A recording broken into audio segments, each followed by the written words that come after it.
Good morning everyone, मैं self Akash Kumar स्वागत करता हूं नए वीडियो में आपका। और इस वीडियो में हम लोग जानने वाले हैं मेंस्ट्रुएशन से जुड़े इंपॉर्टेंट फार्मूले। तो इस वीडियो में हम लोग केवल 2D मतलब 2D को कवर करेंगे और अगले वीडियो में हम लोग 3D को कवर करेंगे। तो चलिए स्टार्ट करते हैं। और इस मतलब कि इस वीडियो का जो भी PDF होगा उसका लिंक डिस्क्रिप्शन में रहेगा, वहाँ से आप डाउनलोड कर लीजिएगा और वहाँ से फिर अपना नोट बनाइएगा और साथ साथ कॉपी में लिखते चलिए, फिर रिविजन करते चलिए। चलिए तो स्टार्ट करते हैं हम लोग यहाँ पे आज केवल 2D को कवर करेंगे। तो इसमें सबसे पहले क्या होगा, त्रिभुज देखेंगे हम लोग, त्रिभुज को देखेंगे, फिर चतुर्भुज होगा और फिर वृत्त देखेंगे हम लोग, बहुभुज देखेंगे। ठीक है, चलिए स्टार्ट करते हैं हम लोग त्रिभुज से।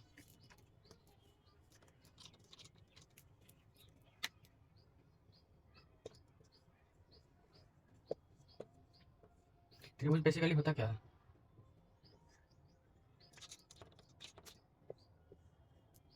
तीन भुजाओं से घिरी आकृति को त्रिभुज कहते हैं। इसमें क्या होता है, तीन भुजा होते हैं, ठीक है, तीन एंगल होते हैं, तीन शीर्ष होता है, इनके आंतरिक कोणों का योग कितना होता है, 180 डिग्री होता है। और क्या होता है, और भी जैसे देखिए दो भुजा का योग, जैसे कि मान लीजिए ए है, ये बी है और ये सी है, इसके सामने ये हो जाएगा, सी ए और ये बी। तो दो भुजाओं का योग हमेशा जो होता है बड़ा होता है तीसरे वाले से, और या फिर दो भुजा का मतलब कि डिफरेंस घटाओ हमेशा, इसका मोड हमेशा छोटा होता है तीसरे वाले भुजा से। ये सब बेसिक नॉलेज हो गया। और चलते इसके फॉर्मूले के बारे में हम लोग देखते हैं। ठीक है, चलिए त्रिभुज का सबसे पहला फॉर्मूला होता है एरिया निकालने के लिए 1/2 आधार गुना ऊंचाई। ठीक है, और पेरीमीटर निकालने के लिए इसको परिधि बोलेंगे, परिमाप निकालने के लिए फॉर्मूला A + B + C, तीनों भुजाओं का योग। ठीक है, चलिए अब देखिए त्रिभुज जो होता है बहुत सारे टाइप का होता है, जिसमें से एक होता है सबसे पहले समबाहु त्रिभुज। समबाहु त्रिभुज किसको कहते हैं, जिसका प्रत्येक भुजा बराबर होता है और प्रत्येक कोण बराबर होता है और 60 डिग्री का होता है। ठीक है, तब इसका एरिया का फॉर्मूला क्या होता है, √3/4 A²। ठीक है, इसका परिमाप कितना आ जाएगा, 3 है, तो सब भुजा बराबर है, 3 है। तो है अंतः त्रिज्या, इसका फॉर्मूला क्या होगा यहाँ पे, तो हो जाएगा A/2 √3 और बाह्य त्रिज्या यहाँ पे क्या हो जाएगा, A/√3। अब देखिए यहाँ पे लोग यहाँ से हाइट भी हम लोग निकाल सकते हैं। देखिए जैसे कि ये है समबाहु त्रिभुज, तो इसको एच मानते हैं, तो ये ए ही है, ए है, ए है। तो इसका एरिया यहाँ पे क्या है हमारा, √3/4 A²। और ऐसे हम लोग जानते क्या है कि 1/2 और बेस यहाँ पे कितना है, ए है और एच, तो एक से एक खत्म और दो से दो खत्म, बचा कितना एच इक्वल टू क्या आ गया, √3/2 ए। ठीक है, यहाँ से भी हम लोग लिख सकते हैं हाइट का फॉर्मूला क्या होता है, √3/2 ए। ठीक है, चलिए त्रिभुज का एरिया का और भी फॉर्मूला होता है। जैसे देखिए यहाँ पे है ना ABC, तो हम लोग यहाँ पे क्या था, ए था, ये बी था, ये सी था, ये, तो हम लोग ऐसे निकाल सकते हैं 1/2 AB और बीच वाला का साइन थीटा साइन सी, या फिर हम लोग ऐसे निकाल सकते हैं ए और BC और बीच वाला का साइन ए, या फिर ऐसे भी 1/2 और AC बीच वाला का साइन B। ठीक है, ऐसे भी हम लोग क्षेत्रफल निकाल सकते हैं आसानी से जब बीच का एंगल दिया हुआ तब। ठीक है, अब देखिए दूसरा टाइप होता है त्रिभुज का समद्विबाहु, समद्विबाहु त्रिभुज। इसमें क्या होता है कि दो भुजा बराबर होते हैं और तीसरा भुजा जो है अलग लेंथ का होता है, ABC, और यहाँ पे दोनों एंगल भी बराबर होती है, इसके बराबर होता है। इसका एरिया का फॉर्मूला क्या होता है, B/4 √4A² - B²। पेरीमीटर का परिमाप का फॉर्मूला क्या होगा, जो भुजा तो बराबर है ए प्लस में ए और प्लस में बी, तो हम लोग क्या लिख सकते हैं 2A और प्लस में बी। ठीक है, यहाँ पे अंतर त्रिज्या का एक यूनिवर्सल फॉर्मूला होता है, जो कि एक्चुअली जो अंतर त्रिज्या का फॉर्मूला होता है वो ये होता है, एरिया अपॉन में सेमी पेरीमीटर। यहाँ पे इसको रख के यहाँ पे भी हम लोग अंतर त्रिज्या निकाल सकते हैं, और यहाँ पे बाह्य त्रिज्या या फिर परित्रिज्या बोल सकते हैं लोग। परित्रिज्या क्या हो जाएगा, ये होता है ABC/4 इंटू एरिया। ठीक है, अब एक होता है क्या, विषमबाहु, विषमबाहु, इसका एरिया हम अभी बताए हैं, एरिया क्या हो जाता है अंडर रूट में S, S- में A, S- में B और S- में C। ठीक है। और यहाँ पे एच क्या होता है, तो ए प्लस में बी प्लस में सी अपन में 2, ठीक है। और यहाँ पे पेरीमीटर क्या आ जाएगा, तो ए प्लस बी प्लस सी, बस परिमाप मतलब कि तीनों भुजाओं का योग, ठीक है। देखिए एक होता है समकोण त्रिभुज, समकोण समकोण त्रिभुज किसको कहते हैं, इसका एक भुजा 90 डिग्री होता है और यहाँ पे परपेंडिकुलर बेस और ये हाइपोटेनस। यहाँ पे तो पहले तो पाइथागोरस थ्योरम क्या होता है, Pythagoras h square equal to p square plus में बी स्क्वायर क्या होता है, एरिया निकलेगा कैसे 1/2 बी इंटू में पी बेस और परपेंडिकुलर। या फिर अगर ये हाइट दिया होगा मान लो इसको ए, ठीक है, तो लोग ऐसे निकाल सकते हैं 1/2 गुना में ए इंटू में एच, ठीक है। परिमाप क्या हो जाएगा, पेरीमीटर परिधि, ये हो जाएगा पी प्लस में बी और प्लस में एच, ठीक है। यहाँ पे इन रेडियस क्या होता है, अंतर त्रिज्या पी प्लस में बी माइनस में एच अपन में 2 और बाह्य त्रिज्या होता है एच अपन में, ठीक है। अब देखिए हम लोग जानते हैं चतुर्भुज के बारे में, ठीक है। चतुर्भुज में क्या होता है कि 4 गो भुजा होता है, 1 2 3 4, 4 गो एंगल होता है और चारों कोनों का योग कितना होता है, चारों अंत कोनों का योग कितना होगा 360 डिग्री, ठीक है। ये बहुत सारे तरह का होता है, इस बाई बाई से हम लोग देखेंगे। तो पहला होता है वर्ग, वर्ग है ये, इसके सभी भुजा क्या होते हैं, बराबर होते हैं, आमने सामने का भुजा मतलब चारों भुजा बराबर होता है और सब समानांतर होते हैं, आमने सामने वाले भुजा समानांतर होते हैं और सभी जो है 90 डिग्री पे एक दूसरे से लगे होते हैं, 90 डिग्री पे होते हैं। और इनका विकर्ण जो होता है एक दूसरे को समद्विबाहु मतलब क्या लंब समद्विभाजित करता है, लंब यहाँ पे 90 डिग्री का विकर्ण बनता है और बराबर बराबर काटता भी है, ठीक है। यहाँ पे एरिया का इसका फॉर्मूला क्या हो जाएगा, भुजा स्क्वायर एल स्क्वायर, पेरीमीटर क्या हो जाएगा, परिमाप एल एल एल मतलब 4 एल हो गया, ठीक है। इसका विकर्ण का फॉर्मूला क्या होता है, √2l होता है, ठीक है। हम लोग आयत को देखते हैं, दूसरा नंबर पे आयत। आयत का क्या होता है कि आमने सामने का भुजा बराबर होता है और समानांतर होता है, ये इसके बराबर है और ये इसके बराबर है, ठीक है। आमने सामने का भुजा बराबर होता है, समानांतर होता है और इसका जो परपेंडिकुलर मतलब विकर्ण होता है ये एक दूसरे को केवल समद्विभाजित करता है, न कि 90 डिग्री पे करता है, तो केवल क्या करता है, समद्विभाजित करता है, ठीक है। अब देखिए इसका एरिया क्या होता है, एल था और ये एल और बी है, एरिया क्या होगा एल इंटू बी, पेरीमीटर क्या हो जाएगा एल और एल 2l और बी और बी जब 2b तो कितना हो गया 2l प्लस बी, ठीक है। यहाँ पे डायगोनल क्या हो जाएगा, विकर्ण अंडर रूट में एल स्क्वायर प्लस में बी स्क्वायर, ठीक। समानांतर चतुर्भुज, समानांतर चतुर्भुज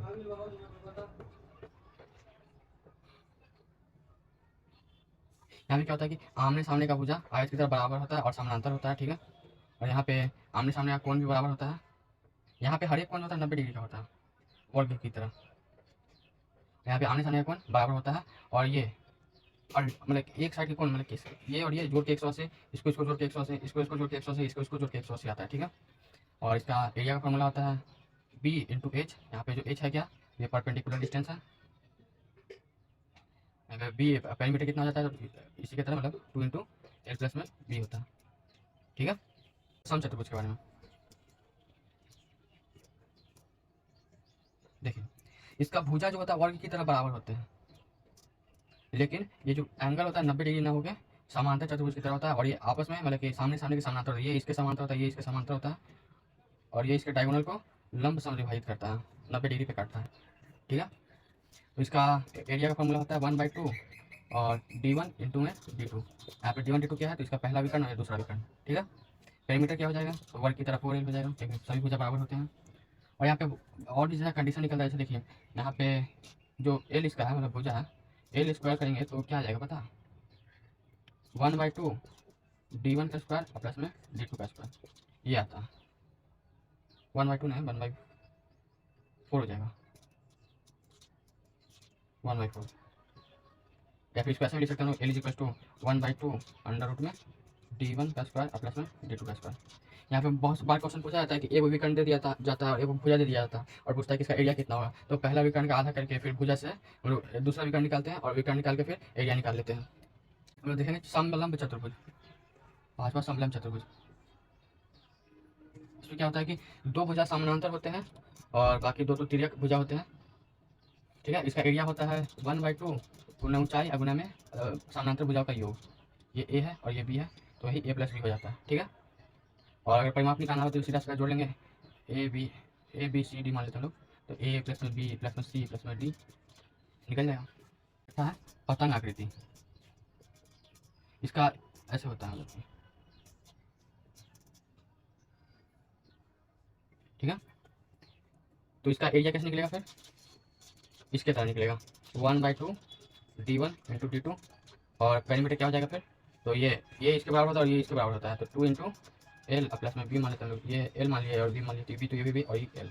ठीक है। हम लोग जानेंगे सर्कल के बारे में।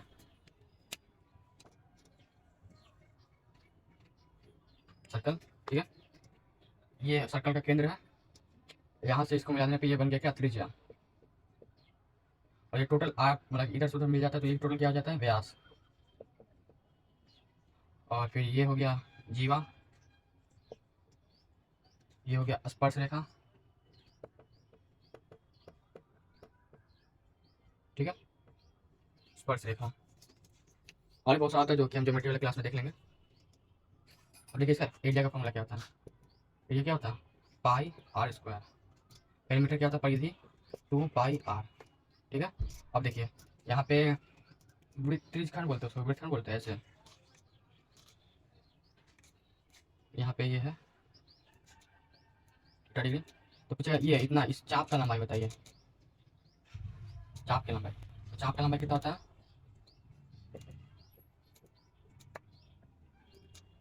थीटा बटा 360 गुने में 2πr। ठीक है। अब इसका क्षेत्रफल पूछता है, तो वृत्तखंड का क्षेत्रफल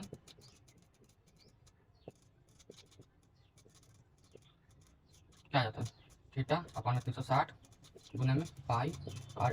ठीक है। थीटा बटा 360 गुने में πr²। अब देखिए होता है जीवाखंड बोल सकते हो उसको, या फिर त्रिज्यखंड, नहीं जीवाखंड बोलते शायद ऐसे,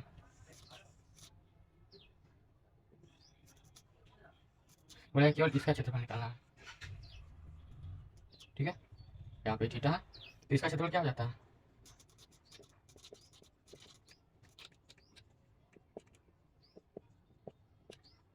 देखिए पहले टोटल निकालेंगे इस फॉर्मूले से, थीटा अपन 360 गुना में πr²।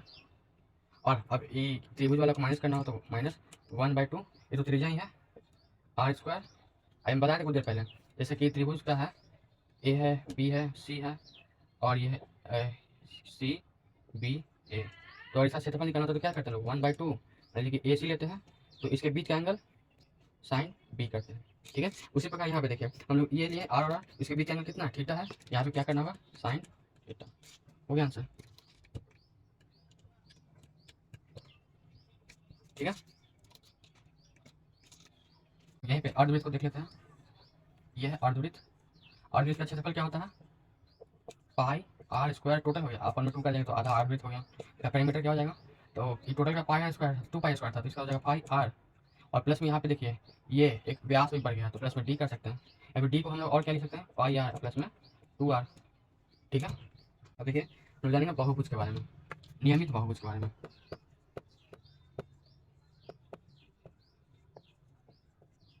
नियमित बहुभुज किसको कहते हैं, वैसा वैसा बहुभुज जिसका सभी भुजा बराबर होते हैं, सभी कोण बराबर होते हैं, उसको नियमित बहुभुज कहा जाता है। ठीक है। इसमें बाह्य कोण का योग कितना होता है,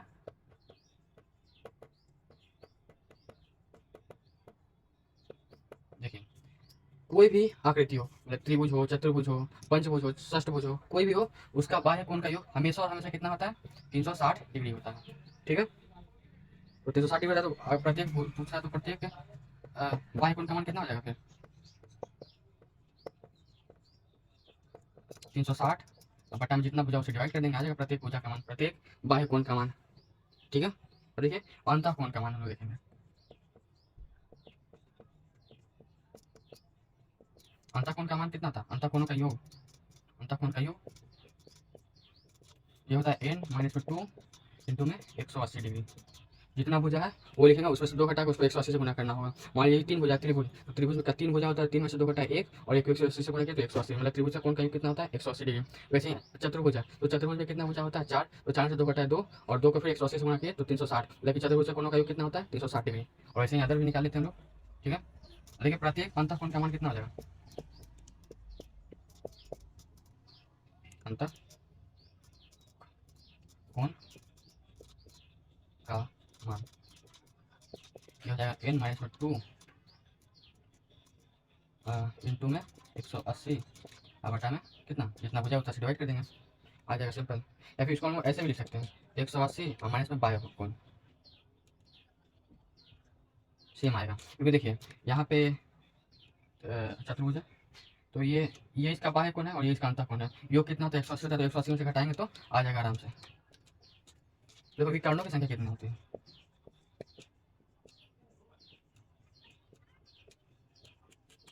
ये होता है n इंटू में n माइनस में 3 और बट्टा में 2। जैसे कि मान लीजिए कि चतुर्भुज है, तो 4 गुना में 4 में से 3 का कितना, 1 बट्टा में 2, कितना विकर्ण, 2 विकर्ण। मान लीजिए पंचभुज है, तो 5 है, और गुना 5 3 2 बट्टा में 2, तो पंचभुज में 5 विकर्ण है। इसको बना के देखें तो 5 विकर्ण आता है कि नहीं आता। तो ये है पंचभुज, तो एक विकर्ण, 2, फिर यहाँ से 3 4 और ये 5, आगे 5 विकर्ण। ठीक है, तो इस वीडियो में इतना ही। आशा करता हूँ आपको समझ में आया वो सेशन, और समझ आया तो सेशन को लाइक करें और अपने दोस्तों के साथ शेयर करें, और चैनल को सब्सक्राइब करके रखिएगा ताकि ऐसा कंटेंट आपको मतलब कि डेली मिलता रहे। तो फिर और फिर मिलते हैं अगले वीडियो में नए टॉपिक के साथ। तो फिर बाय, धन्यवाद।